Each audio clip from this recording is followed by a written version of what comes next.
마태복음 5장에 있는 팔복의 내용을 가지고 설교를 했는데요. 드디어 오늘이 마지막 8번째 복입니다. 준비하는 것도 굉장히 힘들었지만 들으시기에도 굉장히 좀 불편한 내용들이 많으셨을 텐데 들으시느라고 굉장히 수고 많이 하셨습니다. 그런데 이 8번째 복이 우리를 더 당혹스럽게 만듭니다. 10절에 있는 말씀인데요. 의를 위하여 박해를 받은 자는 복이 있나니 천국이 그들 것임이라.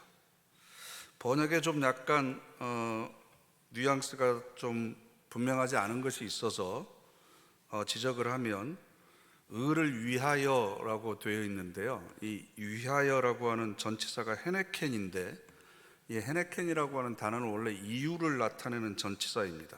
그렇기 때문에 의를 위하여 보다는 의로 말미암아 혹은 의 때문에 이렇게 번역하는 것이 훨씬 더 좋습니다. 왜냐하면 우리가 읽지는 않았지만 11절 말씀을 보면 나로 말미암아 이렇게 되어 있잖아요. 나 때문에 똑같은 전치사입니다. 그러니까 의 때문에 이렇게 번역하는 것이 맞습니다.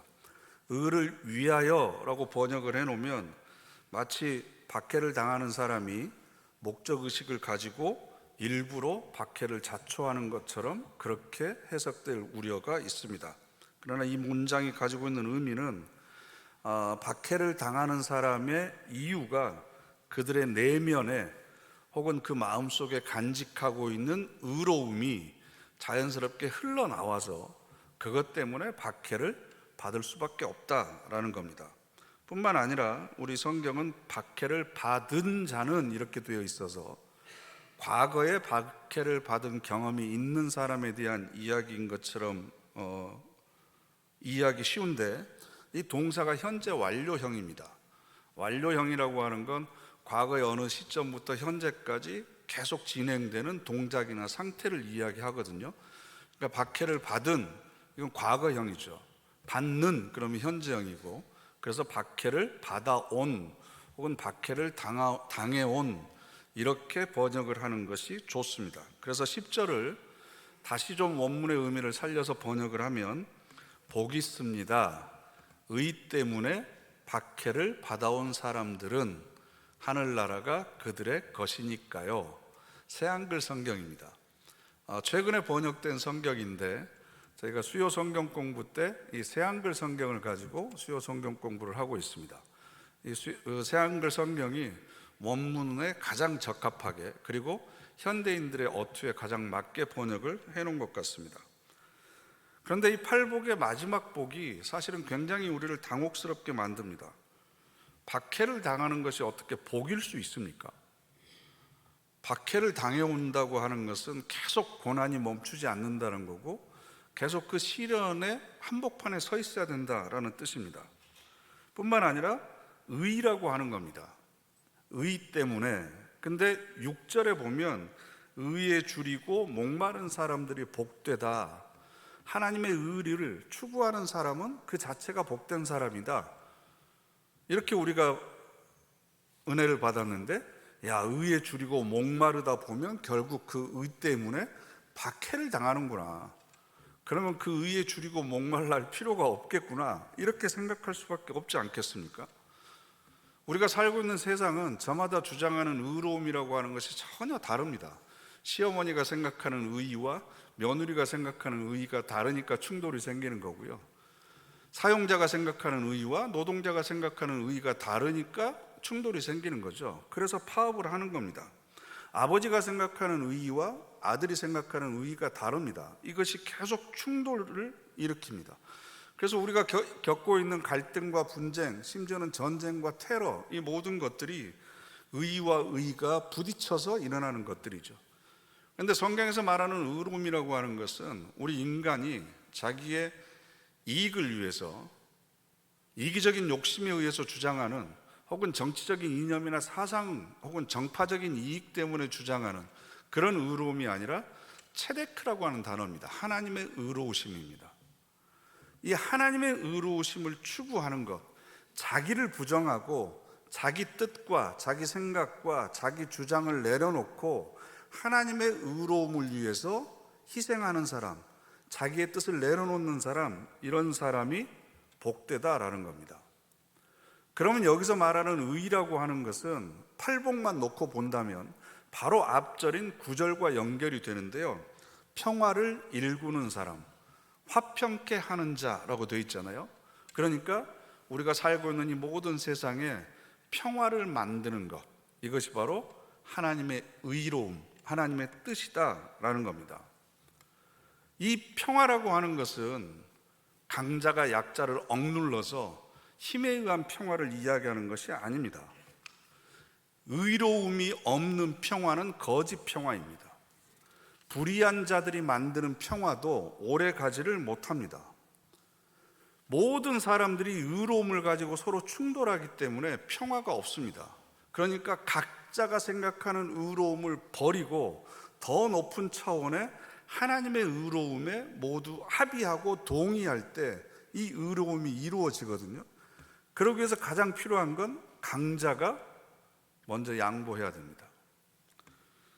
이사야 선지자가 평화가 이루어지는 하나님의 나라를 이렇게 아름답게 묘사한 적이 있습니다.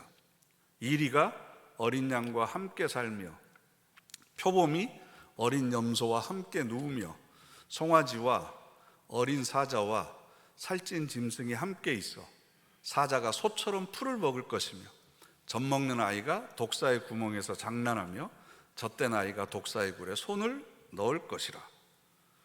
여러분, 이일이나 표범이나 곰이나 사자는 육식 동물입니다.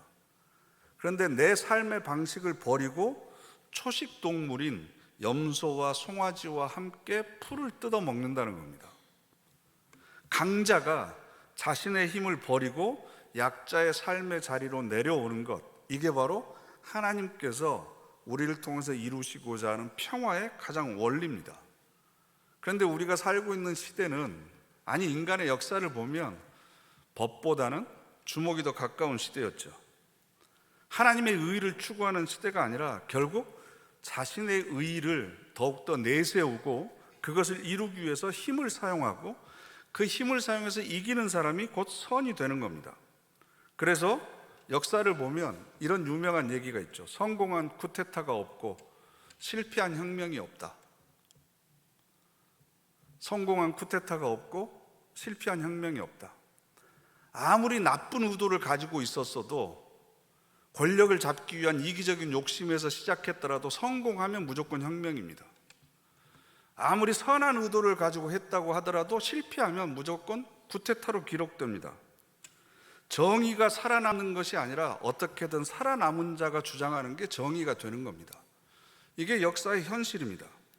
강자가 약자를 억눌리고 넘어뜨려서 잠잠하게 만든 것, 이것이 인간이 지향해온 평화였습니다. 그러다 보니까 서로의 힘이 비슷하면 계속해서 보복의 악순환이 일어나는 거죠. 종교적이거든 정치적이든 사상적이거든 뭐든지 다 힘과 힘의 균형에 의해서 정의로움이 결정되게 되어 있습니다. 이렇게 강자가 가지고 있는 불의에 대해서 저항해가지고 평화를 이룬다고 하는 것이 굉장히 어렵습니다. 왜냐하면 달걀로 바위를 치는 것과 같기 때문에 그렇습니다. 예수님 시대의 평화가 팍스 로마나였습니다. 로마 제국의 힘에 어느 누구도 저항하지 못하도록 로마는 공포와 두려움을 심어줬습니다. 그래서 로마의 군대가 진군해서 한 나라나 소수 민족이나 지역을 점령하면 반역의 씨앗이 있을 때는 얼마나 잔인하게 통치했는지 모릅니다. 사람들의 마음속에 두려움을 심어줘서 감히 저항할 수 없게 만들어 버리는 거죠. 그렇게 잠잠한 상태를 평화라고 했습니다. 그래서 9절에 화평케 하는 사람들이 10절에 박해를 당해온 사람들로 자연스럽게 연결이 되는 겁니다. 이 땅에 하나님의 평화를 이루기 위해서 애를 쓰는 사람들은, 그 의로움을 이루기 위해서 수고했던 사람들은 당연히 박해를 받아왔던 것이 인간의 역사였다라는 겁니다. 이것을 예수님께서는 지금 꿰뚫어 보고 계시는 겁니다. 불의하면서도 스스로 의롭다고 생각하는 사람들이야말로 다른 사람들을 박해하는 자다. 남을 박해하는 것 자체만으로도 그들이 주장하는 의로움이 아니라고 하는 것이 이미 드러나게 된 거다라는 역설적인 진리가 이 속에 포함되어 있습니다. 그래서 평화를 사랑하는 사람들이 만들어내는 의로움과 박해하는 사람들의 불의가 항상 대립되어 있는 것이 인간의 역사였습니다. 그리고 우리는 항상 어느 편에 서야 될 것인지 그 선택을 강요받으면서 살아왔습니다. 예수님 당시에도 그랬습니다. 당시 이스라엘의 종교적인 지도자들, 정치적인 지도자들은 로마에 저항하는 것을 포기했습니다. 그리고 로마의 권력 아래 빌붙어서 그들이 주는 떡고물을 먹으면서 잠잠하고 고요한 상태를 평화라고 착각하면서 살았습니다. 그런 사람들에게, 그런 시대적인 상황에서 예수님께서는 이것은 하나님께서 우리에게 주신 평화가 아니다. 지금은 하나님의 의로움이 통치하는 시대가 아니다. 이것은 하나님의 나라가 아니다 라고 회개의 복음을 선포하셨고, 그 결과 박해를 당했습니다. 말할 수 없는 엄청난 고난과 십자가의 죽음을 맞이해야만 했습니다. 그 뒤에 세워진 교회는 예수 그리스도의 죽음을 통해서 평화를 실천하고 평화의 꽃을 피워왔습니다. 교회가 엄청난 핍박을 얼마나 많은 핍박을 받았는지 차마 입에 담을 수 없을 정도의 많은 고문과 어이없는 죽음을 많이 당했습니다. 그러나 교회는 창과 칼을 들지 않았습니다. 오히려 평화를 무기로 삼았습니다. 하나님의 의로움을 실현하기 위해서 오히려 자기를 핍박하는 자들에게 복음을 전했습니다. 그래서 300년의 세월이 흐른 뒤에 콘스탄티누스 황제에 의해서 313년에 로마의 국교로 제정되기에 이릅니다. 하나님의 의를 어떻게 실천해서 이 땅에 평화를 이루어가는지, 그것을 예수 그리스도께서는 삶을 통해서 보여주셨고, 기독교도 자신들의 삶을 통해서 그것을 우리에게 보여줬습니다. 그래서 에베소서 2장 14절부터 16절까지 있는 말씀, 이것도 새한글 성경인데요, 함께 읽어보실까요? 바로 그리스도님이야말로 우리의 평화이시기 때문입니다. 그리스도님이 양측을 하나로 만드셨습니다. 그분이 양측을 가르는 장벽을 허무셨습니다. 적대 관계를 자신의 몸으로 허무셨습니다. 그분이 여러 조항으로 된 계명들의 율법을 없애버리셨습니다. 그것은 그 둘을 자신 안에서 하나된 새 사람으로 창조하셔서 평화를 만들어내시기 위해서였습니다. 그리고 십자가를 통해서 양측을 한 몸 안에서 하나님과 완전히 화해시키기 위해서였습니다. 그분은 자신 안에서 적대적 관계를 없애버리셨습니다. 아멘. 자신의 몸으로, 자신 안에서, 한 몸 안에서, 자신 안에서, 이렇게 계속 반복적으로 표현하고 있잖아요. 그러니까 의를 행한다고 하는 것, 의 때문에 박해를 받는다고 하는 건 무슨 행동이 중요한 게 아니라 내 안에서 먼저 하나님의 의로움이 이루어져야 되고, 하나님의 평화를 누리는 사람이 자연스럽게 그것이 삶을 통해서 흘러나갈 때 가능하다라는 겁니다. 그래서 이 팔복의 내용들을 우리가 하나하나 살펴보면서 제가 얻는 결론은, 하나님께서 주시는 이 8가지 복은 이게 아무나 누릴 수 있는 게 아니구나.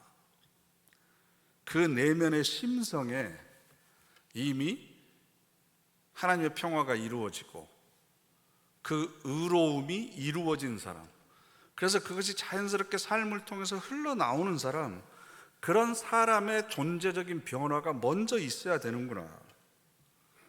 의에 줄이고 목말라 하지 않는 사람이 의를 위해서 박해를 당할 수가 있겠습니까? 의에 줄이고 목말라 하기 위해서는 자신의 영적 가난함을 알아야 되잖아요.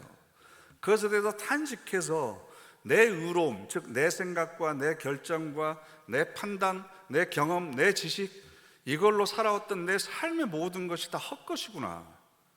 하나님의 뜻대로, 하나님의 의로우심으로 내 삶을 채워야 되겠구나. 그래서 자비하심을 구하고, 청결한 마음을 구하고, 하나님의 평화를 구하고, 하나님의 의로움이 내 안에 가득 차기를 구하고, 그렇게 해서 내면의 평화를 이루면서 살아가는 사람이 자연스럽게 하나님의 뜻, 그 의로움이 겉으로 흘러나올 수밖에 없는 거죠. 그리고 불의한 세상은 그렇게 의롭게 살아가는 사람의 삶 자체가 부담이 되는 겁니다. 그 존재 자체가 사실은 저항이 되는 거죠. 자신의 불의함을 고발하게 되는 겁니다. 무엇을 행하지 않아도 의로운 사람이 살아가는 그 삶의 방식 자체가 그 사람들에게는 자신에 대한 고발이 될 뿐만 아니라 부담이 되고 저항이라고 여기기 때문에 가만 놔두지를 않는 거죠. 저는 신앙생활 하면서 세상을 살아가는데 전혀 부담감을 느끼지 않았습니다. 세상 사람들이 저에 대해서 전혀 부담감도 느끼지 않고 저는 어떤 방해도 받지 않고 살아왔습니다. 이것이 하나님의 복이라고 혹시 생각하시는 것은 아니시겠죠? 그래서 여러분, 팔복의 처음 시작이 복이 있습니다. 영이 가난한 사람들은 하늘나라가 그들의 것이니까요. 첫 번째 복이었잖아요. 그죠? 근데 여덟 번째 복 함께 읽겠습니다. 복이 있습니다. 의 때문에 박해를 받아온 사람들은 하늘나라가, 아멘. 새한글 성경인데요, 첫 번째 복과 여덟 번째 복에 대한 보상이 전부 다 똑같습니다. 하늘나라가 그들의 것이다. 여기서 말하는 하늘나라는 죽어서 가는 천국을 이야기하는 것이 아니라 하나님의 통치, 하나님의 다스림, 즉 하나님의 임재를 경험하면서 살아가는 지금 현재의 삶을 이야기합니다. 그래서 하늘나라가 그들의 것이다. 이건 현재형입니다. 어느 날 바리새인들이 예수님에게 찾아와서 당신은 계속 하나님 나라가 가까이 왔다, 회개하라, 하나님 나라에 대해서 설교하는데 하나님 나라는 도대체 언제 옵니까? 하나님 나라는 도대체 어디 가면 볼 수 있습니까? 그랬더니 이렇게 말씀하십니다. 하나님의 나라는 볼 수 있게 임하는 것이 아니요, 또 여기 있다 저기 있다고도 못하리니 하나님의 나라는 너희 안에 있느니라. 내 안에 있다. 내 안에 하나님의 다스림, 하나님의 임재를 경험하면서 살아가면 이미 나는 하나님의 나라를 누리고 있는 거다. 하나님의 자비로움, 온유함, 또 마음이 깨끗함, 하나님의 의로우심, 그래서 마음속에 평화를 누리면서 살아가는 그 삶 자체가 이미 하나님이 나를 다스리고 통치하는 삶을 내가 지금 살아가고 있는 거다, 이겁니다. 하나님의 의를 이루는 사람, 그러면 우리는 굉장히 거창하게 생각합니다. 그렇지 않습니다.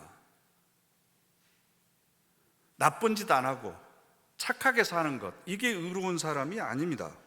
적극적으로 평화를 만드는 겁니다. 내 삶의 현장에서 불의한 것이 있으면 그것을 바로 잡는 겁니다. 강자가 만드는 불의에 대해서 저항하고 평화를 실천하는 겁니다.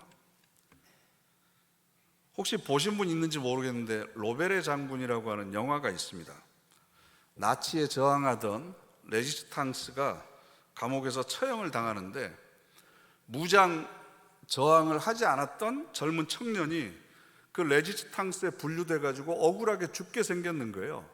그래가지고 재판을 하는데 억울해서 이렇게 소리 지릅니다. 나는 결코 저항 운동을 하지 않았습니다. 아무것도 하지 않았습니다. 왜 내가 죽어야 됩니까? 그랬더니 그때 한 레지스탕스가 이렇게 대답합니다. 아무것도 하지 않았다고? 바로 그것이 잘못이다. 전쟁이 5년 동안이나 계속되고 있고 수많은 사람들이 죽어가고 있고 도시가 파괴되고 있고 조국이 멸망 직전에 놓여 있는데도 불구하고 아무것도 하지 않았다고? 너는 죽어야 마땅하다. 알버트 아인슈타인이 이런 얘기를 했습니다. 세상은 악한 짓을 하는 자들에 의해 멸망하는 것이 아니라 아무것도 하지 않으며 그들을 지켜보기만 하는 사람들 때문에 멸망하는 것이다. 악한 사람들 때문에 세상이 멸망하는 게 아니고 그것을 지켜보기만 하고 아무것도 하지 않는 사람들 때문에 세상이 망하는 것이다. 심지어 마틴 루터 킹 목사님은 이런 얘기까지 했습니다. 사회적 전환기의 최대 비극은 악한 무리의 거센 아우성이 아니라 선량한 사람들의 소름 끼치는 침묵이다. 착한 사람들이, 대다수의 사람들이 침묵하고 있는 것 때문에 소수의 악한 무리의 아우성 소리가 정의인 것처럼 통용되고, 그래서 사회적 전환기의 인간의 역사는 하나님의 의를 향해서 흘러가는 것이 아니라 세상의 불의를 향해서 흘러갈 수밖에 없다라는 겁니다. 그러면 우리가 이 나라와 민족을 위해서 당장 무슨 머리띠를 두르고 거리로 나가고 무슨 거창한 일을 해야만 의를 위해서 박해를 받는 사람이 되는 겁니까? 그 얘기가 아닙니다.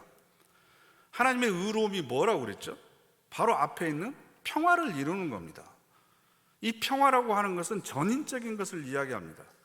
사회 구조적인 평화도 있지만 개인적인 평화, 내 육체적인 평화, 내 내면의 평화, 이 모든 것을 통틀어서 평화라고 이야기하는 겁니다. 그 평화를 내 삶의 현장에서부터 이루어가는 것이 의를 추구하는 삶입니다. 모든 삶의 영역에서 질서와 조화와 균형과 아름다움이 충족되어져 있는 상태, 이게 바로 평화로운 거잖아요. 근데 이 평화가 깨져 있는 곳이 있으면 그 평화를 회복시키기 위해서 살아가는 겁니다. 예를 들어서 내 주변에 육체적인 면에서 평화가 깨진 분들이 있습니다. 질병에 걸려서 고통 가운데 있는 분들, 평화를 누리고 있지 못하는 겁니다. 신체적인 구금을 당해 있거나 장애가 있어서 평화를 누리지 못하고 있는 사람들에게 온전한 건강과 자유를 누리도록 내가 도와주는 겁니다. 다른 사람들을 도와준다고 하는 것은 나에게 불편한 겁니다. 내가 고난을 자초하는 겁니다. 정신적으로 마음의 상처와 아픔 가운데 있는 분들이 있습니다. 극률한 마음으로 그 사람의 아픔을 내 아픔으로 느끼는 거, 이거 쉬운 일이 아닙니다. 나도 굉장히 어렵고 힘든 일입니다. 자신의 부족함 때문에 탄식하는 두 번째 복, 그 차원을 넘어서 다른 사람의 아픔과 고통을 함께 탄식하고 함께 아파하는 것, 이것도 평화를 이루어 가기 위해서 하나님의 의를 추구하는 겁니다. 경제적으로 어려워진 사람들이 있습니다. 삶의 터전을 빼앗긴 사람들이 있습니다. 그래서 난민들이 생기고 세계 인구의 5분의 1이 영양실조와 기아에 허덕이고 있습니다. 이들에게 하나님의 사랑을 흘려보내는 것, 이것도 사실은 내가 불편을 감수하고 어쩌면 고난을 자초하는 일입니다. 내 것이라고 많은 사람들은 착각하지만 아니야, 이건 하나님께서 나에게 맡겨주신 거야. 그래서 선한 곳으로 흘려보내는 겁니다. 그러면 내가 손해보신 것일 수 있습니다. 내가 불편을 감수하는 겁니다. 조금이라도 더 편하고 안락한 삶을 포기하는 겁니다. 모으는 것으로 유명해지는 것이 아니라 나누는 것으로 유명해지는 삶을 선택하는 겁니다. 그래서 내 삶의 현장에서, 내 눈길이 닿는 곳에서 하나님의 평화를 누리지 못하고 살아가는 사람들이 있다고 한다면 그들에게 손을 내밀고 그 고통의 한복판으로 함께 가는 것, 그래서 그 사람들이 서 있는 삶의 자리에 함께 서 있어 주는 것, 이것이 바로 의를 위해서 박해를 받는 거죠. 거창하게 나라와 민족을 위해서 구호를 외치다가 감옥에 들어가고 이런 것을 이야기하는 것뿐만 아니라 우리들의 삶의 현장에서 어떻게 평화를 이루어가느냐가 중요합니다. 3년 전에 코로나가 전 세계적인 유행이 되었을 때 이탈리아 북부 베라가모의 한 병원에서 코로나로 투병 중이던 72세의 돈 주세페 베라르델리 신부님이라고 하는 분이 사망했습니다. 이 신부님은 신자들이 빨리 낫기를 기원하면서 돈을 모아가지고 이 신부님에게 산소호흡기를 선물했었습니다. 그런데 본인이 사용하는 것을 거부하고 자신보다 더 젊은 다른 환자에게 양보했습니다. 그런데 그 젊은 사람은 신부님이 전혀 모르는 사람이었습니다. 그렇게 병마와 싸우다가 끝내 숨졌습니다. 이 노 신부님과 같은 사람이 하나님의 의로움 때문에 고난을 자초한 사람이죠. 박해를 스스로 자초한 사람입니다. 그 이 신부님이 돌아가시기 하루 전날에 이태리의 롬바르디아 주의 한 병원에서 75세의 목사님이 사망했습니다. 이게 우리나라 신문에도 기사가 나왔는데요, 이 목사님의 죽음에 대해서 의사였던 율리안 우르반이라고 하는 사람이 이렇게 쓴 글이 있습니다. 지난 3주 동안 여기 우리 병원에서 발생한 일들을 내가 직접 보고 경험한 곳이라고는 상상도 해본 적이 없습니다. 처음에는 몇 명이 병원으로 실려왔고 다음은 몇십 명, 그리고 몇백 명이 몰려옵니다. 이제 우리는 더 이상 의사가 아닙니다. 우리는 그저 누가 살 수 있고 누가 죽음을 맞으러 집으로 보내져야 하는가를 결정하고 꼬리표를 붙이는 사람들에 불과합니다. 2주 전까지만 해도 나와 동료들은 무신론자였습니다. 나는 부모님이 교회에 나가는 것을 비웃었던 사람입니다. 그런데 9일 전 75세의 한 목사님이 바이러스 확진자로 우리 병원에 도착했습니다. 그는 친절한 사람이었습니다. 그는 심각한 호흡곤란 문제를 가지고 있었습니다. 그는 성경을 가지고 와서 주위에 죽어가는 이들의 손을 잡아주고 읽어주었습니다. 우리 의사들은 모두 피곤함에 눌리고 낙담했고 정신적으로나 육체적으로 끝난 상태였습니다. 우리는 시간이 났을 때 목사님의 말에 귀를 기울였습니다. 우리는 신의 도우심을 구하기 시작해야 함을 깨달았습니다. 그리고 짧은 몇 분의 휴식 시간이 주어질 때마다 우리는 신의 도우심을 구하며 기도했습니다.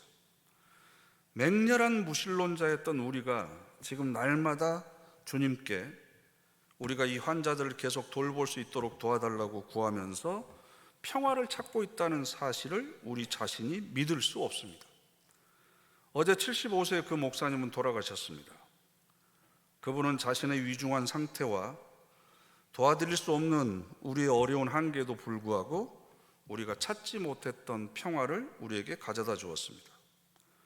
나는 지금 이 땅에서 나의 무익함을 깨닫지만 나의 마지막 호흡을 다른 이들을 돕는 데 사용할 수 있기를 원합니다.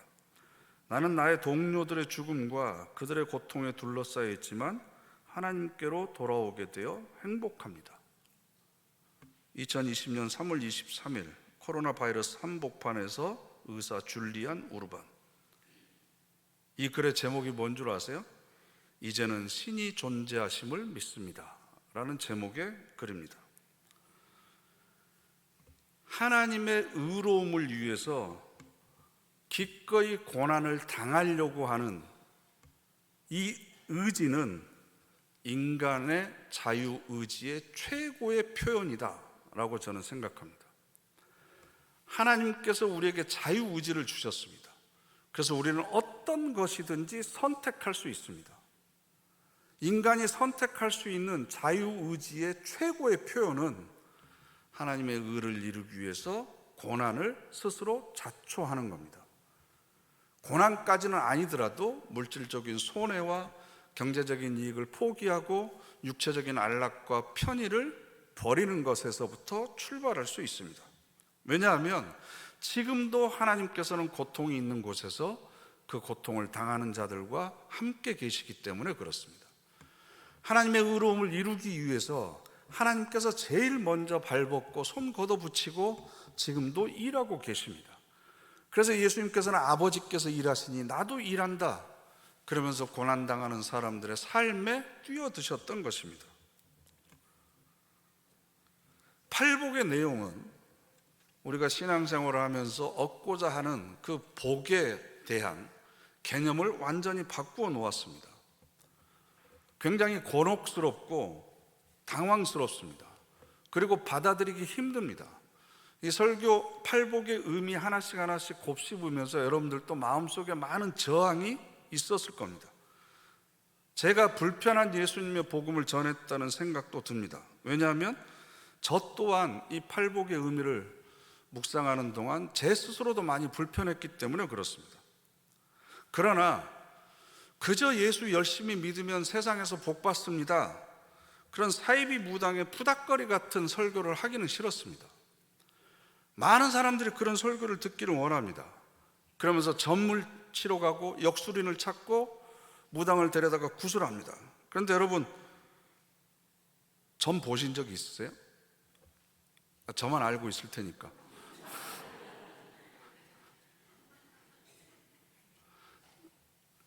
저기 어디 큰 교회 찬양대에서 권사님이 점을 치러 갔는데 그 점 치는 분이 아이 교회 다니는구만, 점괘 안 나와 가 이랬대요. 그래서 교회 와서 성가대원들한테 야 내가 이렇게 그랬더니 그 다음 주에 성가대원들이 다 몰려갔대, 용하다고.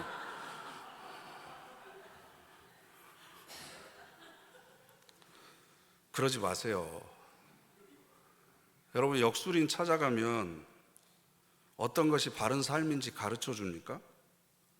올바르고 성숙한 사람됨이 무엇인지에 대해서 얘기하던가요? 바른 세계관과 역사관에 대해서 얘기하는 점쟁이 보셨습니까?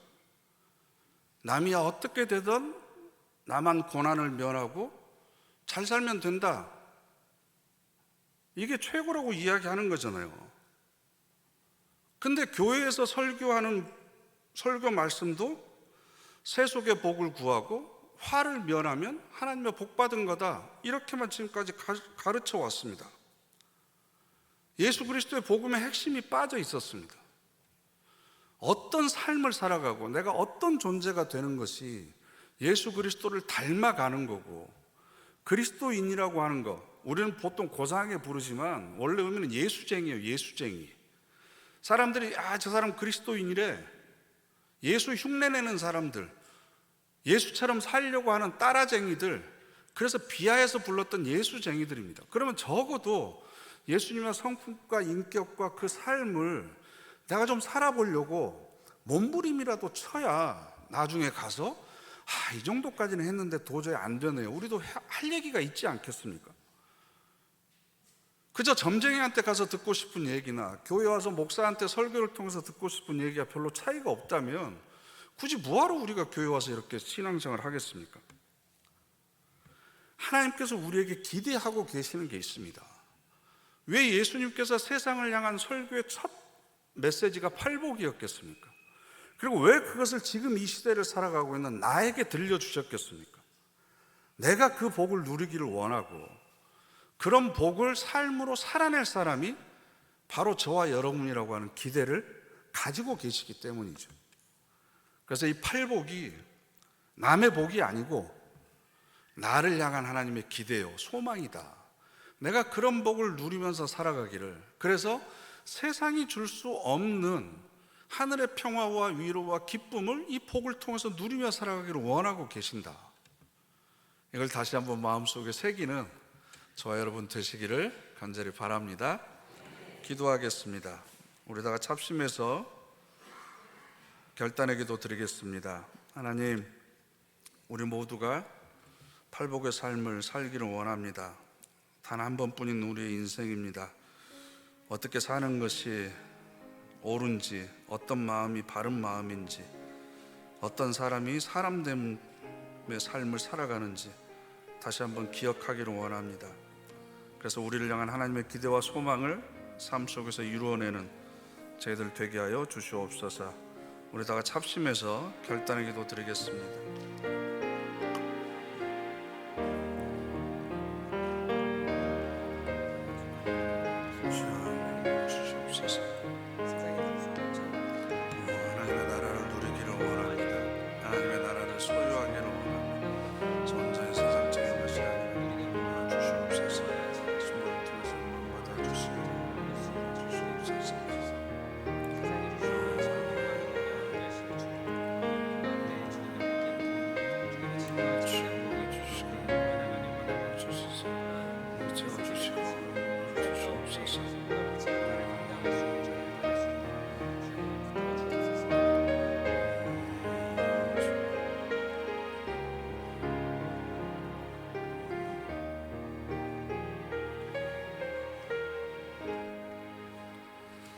이 땅을 살아가면서 하나님의 나라를 소유하기를 원합니다.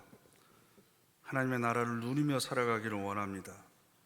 그러기 위해서 영적인 가난을 저희들에게 허락하시고 의를 위하여 고난을 자초할 수 있는 믿음도 허락하여 주시옵소서. 하나님의 긍휼히 여기시는 그 마음과 자비로움과 하나님의 의로움으로 영혼의 양식을 삼게 하시고 하나님께 주시는 평화로 행복과 기쁨을 누리게 하여 주시옵소서. 예수님의 이름으로 기도드립니다. 아멘.